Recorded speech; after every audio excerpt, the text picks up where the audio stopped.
Grace, ano-ano ang mga aabangang aktibidad sa pagdiriwang ng Coffee Festival dyan sa La Trinidad, Benguet? Yes, Aga, ilan nga sa mga aabangan nariyan ang Search for the Coffee Shop of the Year at ang Coffee Entrepreneur of the Year na nagsimula ang competition noong February 4.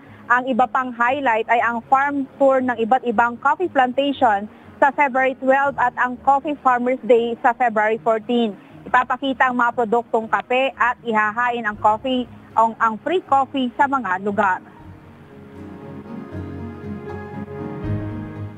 Ang taunang Coffee Festival ay sinusuportahan ng Municipal Ordinance No. 5-2017 na kilala rin bilang La Trinidad Coffee Festival Ordinance na ipinasa upang suportahan at pahusayin pa ang industriya ng kape sa munisipalidad. Inaanyayahan ng munisipalidad ng La Trinidad ang publiko sa Ace Coffee Festival nito sa February 10 hanggang 14, 2025.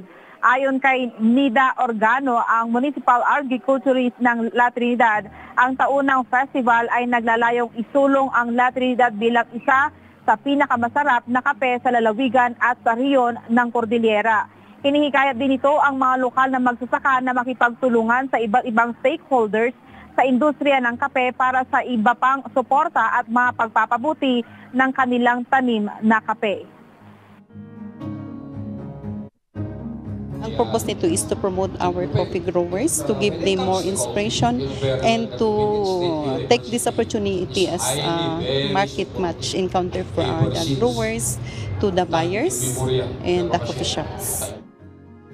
Dagdag pa nito na isa sa mga highlight ng Coffee Festival ngayong taon ay ang pagkilala sa mga coffee shop bilang partner ng mga coffee growers.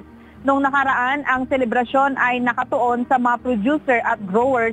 At sa pagkakataong ito ay sinasaalang-alang ang mga coffee shop na gumagamit ng lokal na kape. We are proud na ang kanilang production for this year, 2024, is mas mataas kaysa 2023. We have per record ng La Trinidad Coffee Growers, we have 104 kilos or 10.4 tons, metric tons. Nakahanay ang iba't ibang aktibidad simula sa Indigenous Coffee Roasting and Brewing Competition sa February 11 at sa Coffee-Inspired Pastry Competition at Coffee Art Painting Competition sa February 12.